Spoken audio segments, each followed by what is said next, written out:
must be Alrighty. recording. Okay. Well, hi everyone. My name is Amy. I'm the Children's and Teen Librarian at Thornton Library, and I am with Sierra Harris, the College Admissions Counselor Advisor person at Webb High School, who's going to answer all the questions we are wanting to know about college admissions, because it's that time of year. So what's going to happen is we're going to ask Ms. Harris a bunch of questions. If you guys have any other questions you want to know, feel free to reach out to the library and we can give you some more information, or obviously you can reach out to the college advisors at your child's high school, or Ms. Harris if you guys go to Webb, and we can help you guys out in this whole college process. So let's get started. The first question is, what is early admitted acceptance? I can't talk. And should students aim for it?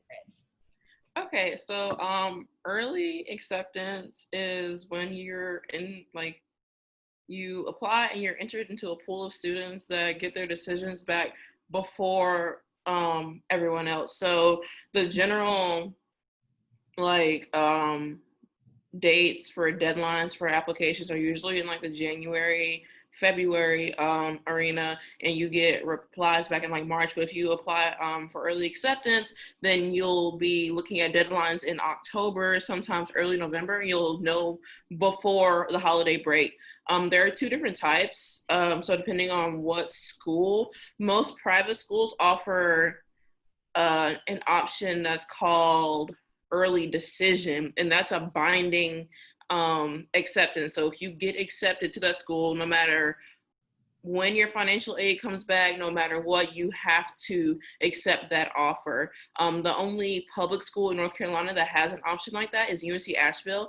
The rest are limited to the private schools, so Wake Forest, Duke, Wingate, schools like that are part of the UNC system. But outside of early decision, there's early action, and early action is a non-binding. It's just putting you into a pool of students, a smaller pool, so it usually increases your chances of being accepted. That's what a lot of the colleges say. Like, if you feel like you have borderline grades or test scores, to apply early. That way you're not being compared with hundreds of thousands of students. It's a smaller pool of students, and that early action is non-binding. So if you apply to NC State, apply to North Carolina Central, and get in that November-December range, you don't have to go to the school. You still are able to wait for financial aid letters, still wait for other options from other schools to decide whether or not you want to go. Okay. Well, because it's COVID and the pandemic's kind of going on, what would you say to students who have no idea which colleges to apply for, simply because of COVID, they haven't had a chance to even look at colleges? Understandable. I would say utilize. So North Carolina has a website called the College Foundation of North Carolina, or cfnc.org, and there are a lot of great tools on there, college comparisons. You can look and see, hey, I want this job, so what should I major in? What schools have this? It breaks it down into interests, hobbies, like, do I want a big school? Do I want a small school? So starting there and looking at that. And you can also, I know a lot of schools aren't having like in-person tours and all that. And so the way they're compensating for that is having virtual tours. So I actually have a virtual tour set up on, I think, September 16th for some Webb students for UNCG. And essentially they'll have a virtual tour of the school, which I know it's not the same as walking the campus, but they do as best as they can. And they have like an admissions rep come in and speak to the students via Zoom or Google Meet, whatever platform works. They have financial aid reps. They have current students come and speak to students about their experiences and all that. So definitely utilize that. I think almost every school has that option. So if you, when you're searching schools, if you have a school you think you might want to look into, but you don't know much about, on their website, they often have like places for you to request tours, for you to speak to admissions officers. And a lot of that is virtual now. So they can meet you wherever you are. You don't have to go out to Greensboro, go out to Virginia. If you're looking at schools in different places, everything can be brought to you. So that's one tool I really suggest utilizing in a time like this, when you can't be on campus, when you can't get a firsthand experience of these schools. Definitely utilize the virtual tools that are at your accessible to you. Sorry. Yeah, no, you're good. So well, kind of based on that, you said the website kind of breaks it down, kind of what jobs you want and stuff. But what do you say to students who have no idea what they want to do with their life? And that's a difficult one. Okay, because I know people that have gone to university, had no idea what they wanted to do. A lot of colleges offer what is called at NC State. When I first went there, it was called the first year college. I think now it's called university college, where essentially you take a bunch of different classes in different disciplines and you kind of get a feel for like what you want. And then in your third year or like halfway through your second year, you'll declare a major once you've had time to work through. So I know students that have done that and it worked perfectly and they were able to find their degree and go on about their way and graduate on time. And I also know students that went to college not really knowing if they wanted to go to college, and then they ended up at a 4-year, which we know is a lot more expensive than going to like a community college, and they ended up just going back to the community college. So now they have paid all this money to school or have these loans for school, when they were unsure where to go from the beginning, it didn't really work out. So I say that depends on your personality. That's why I feel like it's really big or really good to figure out what you want to do. Like, what is your dream job? Like, what is doing what in the future would make you happy? Because if you're just like, well, I want to be a vet tech, I want to be a radiography tech, and then there's wake tech, there's advanced Granville, there's Durham tech. And I know a lot of people sometimes have like negative stigmas around going to community college, but you can easily go to community college, get your certificate or 2-year degree and be making more, if not more money than someone that graduated 4 years. It all depends on what field you go into. You can make money doing anything. And a lot of people want like that 4-year experience, like at a university, but sometimes you just need to go to school to do what needs to be done. And then of course, if you really like just don't know, like going to a community college to start off and enrolling in the 2-year transfer program. So while you're at the community college, working towards a bachelor's degree at the community college that you can later transfer classes to once you are, you'd be like 20 years old at that point, have your life a little more figured out. You'll know what school you want to go to. You'll have more time to research majors, because although we do like to think that 17, 18-year-olds have their life all planned out, some people don't start thinking about college until September, October of their senior year, and there's nothing wrong with that. You get halfway through college, you realize you hate your major. That was literally me. So, yeah, so I'm speaking from experience. Like the major I graduated with, I didn't even know it existed when I first went to college. Like it was a field I'd never heard of before. And it wasn't until I got to college and thought I wanted to be in like biochem and lab and all that. I was like, I don't really like this. I don't know. And I started exploring other classes and all that. And I finally found my niche. So I didn't do it till like 2 or 3 years into college. So don't feel like you have to have your life planned out right now. I know a lot of students, they feel bad when they say, I don't know what I want to do. I don't know what I want to major in. And just know that there are a lot more people in the same situation as you than people that have their entire life planned out. I could probably count on my hand the amount of people I know that started in a major in college and graduated in that major, and are working in that field currently. Yes. So yes, I'm pretty sure all my college friends changed their major like 3 times. Literally, yes. Or even if they graduated with it, they're not working in that field. Exactly. Totally normal. Okay, well, what would you say about SAT and ACT scores? First of all, how much do these scores impact college applications? I feel like in a normal environment, those do help a lot. Like if you have like a borderline essay or a borderline GPA, those will help boost. But a lot of schools right now are test optional, meaning that you do not have to send your scores for it to be a complete application. Where was this when I was in college? Okay. Honestly. So, and also a lot of testing centers aren't open or accessible, especially being in Granville County. Like I was looking for a student, and the closest testing center for, I think it was SAT. I couldn't find any for ACT. The closest one for SAT was in Raleigh. Oh, wow. Like, and normally Webb is a testing center, but because of COVID and all that, like they're really limiting the number. So testing may not be an option for you right now. And with testing being optional for universities, I know all of the public schools in North Carolina are test optional right now, and most of the private ones as well, meaning that you don't have to submit test scores. And a lot of them say, even if you do submit them, like it won't really make a difference.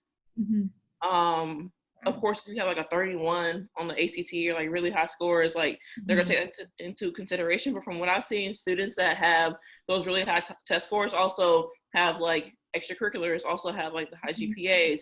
And so that's more so what they're focusing on. And so I'm telling students, I know a couple of my students have asked like, well, I want an easy senior year. I don't want to do the APs and dual enrollment. I'm like, this is the time that those are critical. Like showing that you are still working towards like college goals, even like during your pandemic and all that, is definitely going to make or break your application. You in lieu of test scores, you want to have a great essay, so get it revised by English teachers or an advisor or someone. You want to make sure you're keeping up on your grades. Don't let senioritis sneak in and like prompt you to not do well. Like you want to be taking those dual enrollment, those AP, those honors classes to keep up, to make up for the test scores not being there. Yeah. Even it's also just to prove that you can handle college course load. Yep. Because college is different than high school. Not proving to not just like proving to teachers or admissions reps, like you will definitely notice the difference in like your matriculation to college if you take an AP or like man scramble classes, as opposed to never being exposed to this type of coursework. Because once you go into like your freshman year, like you're gonna see like the difference in like regular high school and college classes. But if you've had those APs on dual enrollment, you'll be somewhat more prepared. At the very least, you'll know the best ways you can study and management skills, so that when you are faced with a semester and you're like, oh, I only have 3 tests this semester, and you're like, and then come midterm, you're like, oh man, I'm failing this class. You can know how to pull it up. Yes, that happens. Okay, so kind of based on what you were saying, and that, you know, your grades and your extracurriculars and all that fun stuff, all the side stuff is going to probably be more prominent this year than your SAT and ACT scores. What would you say looks better on an application? Students with less than stellar grades, but a ton of extracurriculars, or really, really great grades, but not a lot of extracurriculars? I feel like students always ask that question, and I feel like neither one of those are ideal, because colleges are looking for what they call the holistic student. So you want to be like, like if you ever talk to any 4.7, every last volunteer in the country, you know. Exactly. And so if you ever talk to any admissions rep, that's their like buzzword, is holistic student. But it is true. They're looking for students that are evenly balanced. And so, yes, college is academics, but they also want to see what you can bring to their college community. Because like every college is literally a small town, no matter if you're in Raleigh or if you're in a smaller city. Like the college town, they're really trying to like cultivate a certain like culture, a certain like vibe to the campus. And so if you got a couple of B's or maybe a C on your transcript, but they see in general you have like good academics, but you also do things like you're babysitting or have another job, or you're also volunteering, like these things are all going to balance out. And then that also these are things you explain in your essays, like how these experiences helped you, how they helped you grow. They really want to see that, yes, you can maintain academics. You may not be that straight A student 100% of the time, but you do what you can to make sure that you get the best grades possible, but you're also involved in the community, helping out, being an asset to those around you. So definitely having that holistic and well-rounded personality is definitely going to help you. So I would never say like one is better than the other, like great grades and no extracurriculars, or all the extracurriculars and not so good grades. You definitely want to be like somewhere in the middle. Okay. Well, speaking of application essays, the dreaded essays, Yes. What would you say are some of the most common application questions or essay questions you're going to get? And what are some tips to help students complete the essays? Let's see. Some of the most common ones are usually ones like surrounding you. So like what's an experience that you had that shaped your life? Another one would be like, tell us about a time you had to overcome an obstacle. Like, what did you do? How did it change you? How were you able to manage things like that? So they're literally looking for you to do like a deep introspection inside to see, they want to see that you've had some, even if you've had some adversity or things like that, you were able to overcome it, and like what happened to you. And I know every student comes from a different background, so you may not think that you've ever had any adversity, or you may think that, oh, well, I'm not a minority, I'm not underprivileged and things like that, but there are still like scenarios, circumstances that you have gone through that shape you and made you the way you were. And so just looking at that and not ever selling yourself short. Like so many students, they come to me saying, well, I don't have anything to write about, but if you were taking care of your siblings, like while your parents were at work, that's an experience you can definitely write about. Like working with that, like I just help out on my family's farm every week. Like that's an experience that's like individual to you. That not a lot of people have that experience, and you may not think that it's done anything for you, or you may not think that it's made a difference, but it definitely has. Like whether it's taught you work ethic, oh my goodness, whether it's taught you like time management, all of these situations like lead to like leadership skills and building different like character development stuff. So you really just want to the essays, like most of them are really just looking for you to do like a deep introspection and reflect on the biggest things are what do you hope to gain from our university, and what can our university gain from you, essentially, is like the basis for all essays. Yeah. Make sure you got those answers in there, you're good. Exactly, literally. Yes. Is it okay, so if you're applying to multiple colleges, is it okay to use the same answer for all of your applications? Most definitely, but with a twist. So you want to, so it's like any of your like parents or teachers or anyone can tell you, like when they go applying for a job, like you don't sit and create a new resume every time you apply to a new job. You have like a skeleton resume that has like all of your everything, and then you amend it to where you want to apply. I will say, make sure you don't send an essay to Florida State that says, this is why I want to go to Carolina, because people do that and they forget. So make sure you proofread, because that will get you, they'll red flag that. But all in all, like I said, once you get the general gist of like what most of the essays are asking, like write just one general essay and then you just amend it to the specific prompts that the universities are asking. So your general might just be like a personal statement, like why you really want to go to college, what college can how you can benefit from it, and what you plan to bring to the university. But you may amend it, so like that's your general one, but this university asks, what's a time that you've had to overcome something? And in your essay, you're already talking about why you want to be there, like what happened in your life that made you go towards higher education. So just amending the words and making sure that it fits the prompt. But definitely don't try to write 4 or 5 1,500 word essays. Like, no, please don't do that. Or if you're applying to both Carolina or Florida State and they ask you, why do you want to go here? Make sure that when you're applying to Florida State, you say, Florida State, I like this school because, I like this school because. So that's odd. And then I know a lot of schools are on Common App. A lot of schools are on Common App right now. And so with the Common application, you essentially fill out one application and they have like 3 or 4 like general essay questions, and it goes out to all the schools, so you don't have to individually apply. I know certain schools have like supplemental essays, like a few like 500 word or 700 word here or there, but for the most part, like if most of your schools are through Common App, that's probably going to be like one of the easiest application process for someone that's applying to multiple schools, because you will just submit that one essay and they all look at the same prompt, so you don't have to change it. That's nice. Each individual one. Yeah. So much nicer students now than they were when I applied to college. Right. Only like one school I applied to was on Common App, and everything else was like on the school level. Yeah, I had individual applications for every single school, man. Wow. Okay, well, speaking of different majors, are there different requirements for different majors? So if you know you want to go into a certain field, do you think you'll have to apply to or meet different requirements? It honestly depends on the school. So there are some schools where you just apply to be a first year student, and there are some schools where you're applying into the major.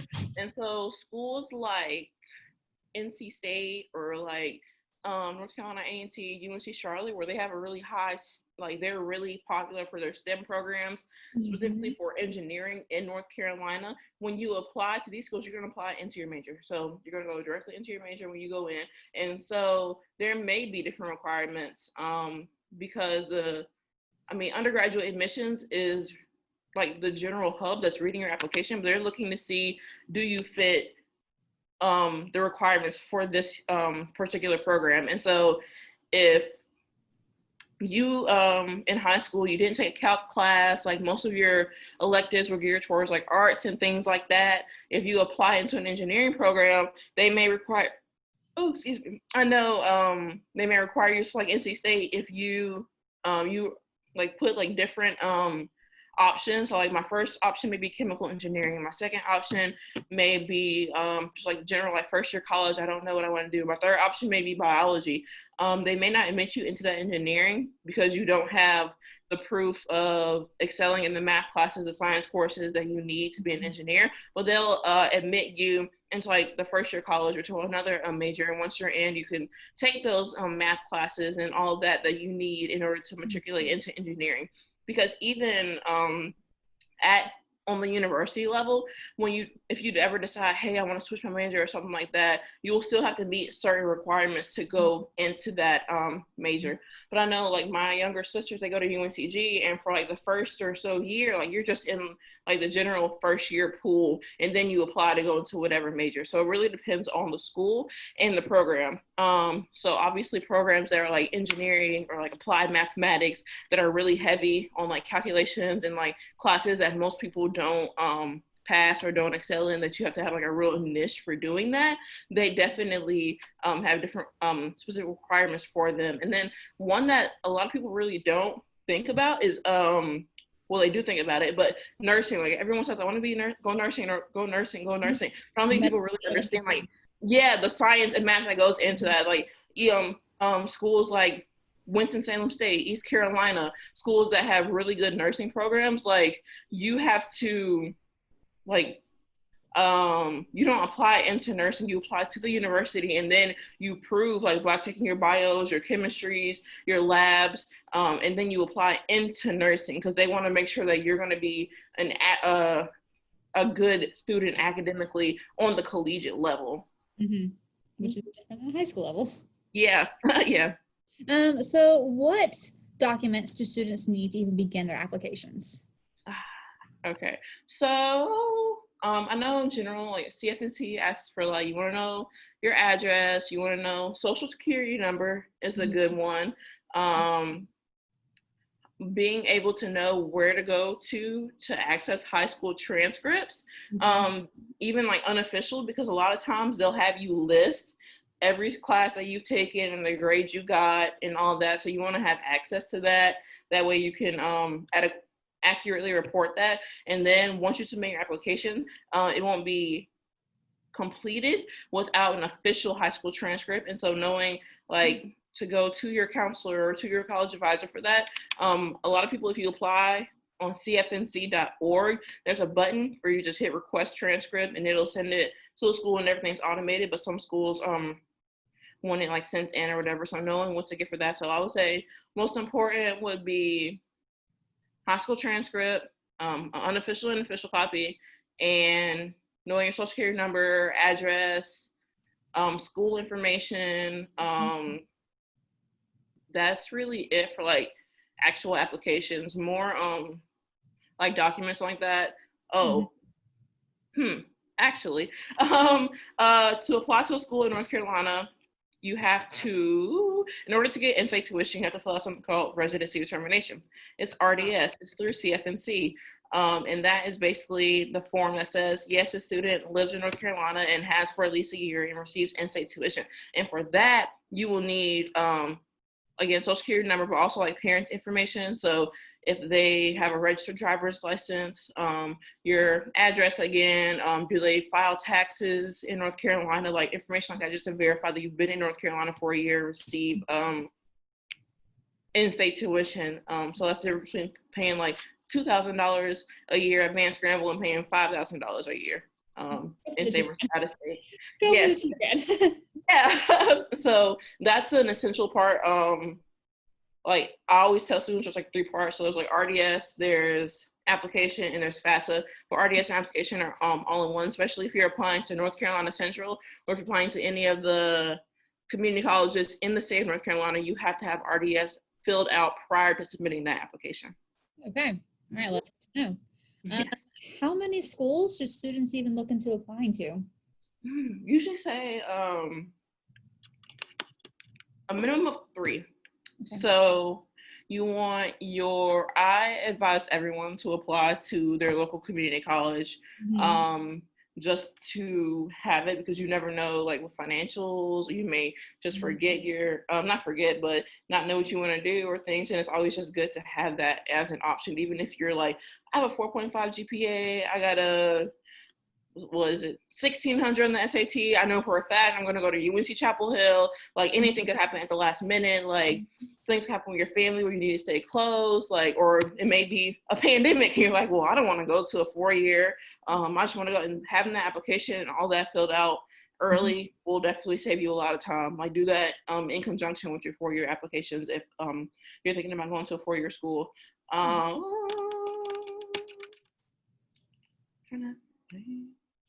How many schools? 3. So yeah, the community college application, you want to do an application for a school that you meet the criteria of directly. And so like you see behind me, I think it's right here. So that's for Winston-Salem State, and it says our average is a 2.9 GPA. It's a 16 and 19 ACT and around a 1020 for SAT. So these are what colleges will post on their profiles, and this is not a minimum requirement, but it's just the average for their students. So 50% of I think it's 50% of students meet that. So 50% of students meet that exact criteria, and 25 are above and 25 are below. So you want to have one school that you definitely meet the academic criteria for, whether that's test scores, GPA, whatever. A school that may be a little out of your range. And so if you had like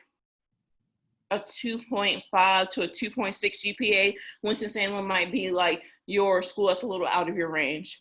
So definitely the community college, the one you're definitely going to get into one that meets your academic profile and one that slightly exceeds it. They used to call it reach schools and then and safety schools, but I don't really like to use the word safety because there's no 100% guarantee that you're going to get into a school ever. Like anything could happen.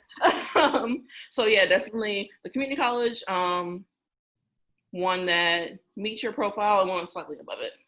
Okay, awesome. All right, well, I think we have time for just 1 or 2 more questions. Let's see here. When should students start applications? I know you said early acceptance is probably October, November, and general deadlines are in January, December, that time period. So when should students start? Should they wait till December, till Christmas break full amount? No. You definitely want to do it early while it's fresh in your brain, while you're not dealing with exams, midterms, and all of that. Like, no. And so we've been reaching out to students and telling them, like, just start your like profiles with academic portals right now. So like Common App, CFNC, Coalition, make those profiles now and just go through the applications. And I like to advise so that when you do go fill it out, you're exactly ready. Yes, like you're not just like typing your essay in the box. Like, no, you have an idea. December 31st. I'm gonna do this essay now. Let's do tomorrow. Oh gosh, yeah, please don't do that. No, you will regret it. I promise you'll regret it. I'd say depending on the school and like when you want to apply. So if you want to do early, or if you're looking to do regular, if you want to do early, I would say that's probably something to start looking into the beginning of the school year, applications usually open July or August 15th, like before you're even in school. Wow. Okay. Yeah, but I advise students to start applications like mid to late September, like you said, like just looking through and all that. Yeah, and then with FAFSA opening up October 1st, you want to at least have an idea of what schools you want to apply to, because on your FAFSA, you don't have to list schools you've only been accepted to. You want to submit your FAFSA before you even got any acceptances back. So you just want to have an idea of all the schools you ever thought you might apply to and list them on there. You can list, I think it's like 16 or something schools on FAFSA, and if you exceed that, if you want to apply to all those schools, you can always add more. And so every single school in North Carolina. Literally, yeah, just all of them. Let's go for it. But yeah, so mid to late September is when you want to definitely seriously sit down and start your applications. Okay. Regardless of which application cycle you apply to. Because even if you are planning on applying regular decision in like January, February, at least you'll have an idea, like you said. You've already gone through, you know what you need. And like I said, with the documents, like, you know, okay, I know I don't know my social security number. I know I need to get a copy of my transcript for my classes. Like, looking at all that ahead of time is definitely going to have you as prepared as possible. And it will also help, I think, put more confidence into your application, because people can tell when you just kind of shove something through the door. I'm like, I don't really care. Like, they can tell. So, you know, having that, they can tell. All right. Well, thank you for joining me today. We will have another video next week about all the finances and paying for colleges and answering the most common questions when it comes to all that side of the application. But thank you for joining me, and we will see you guys next week.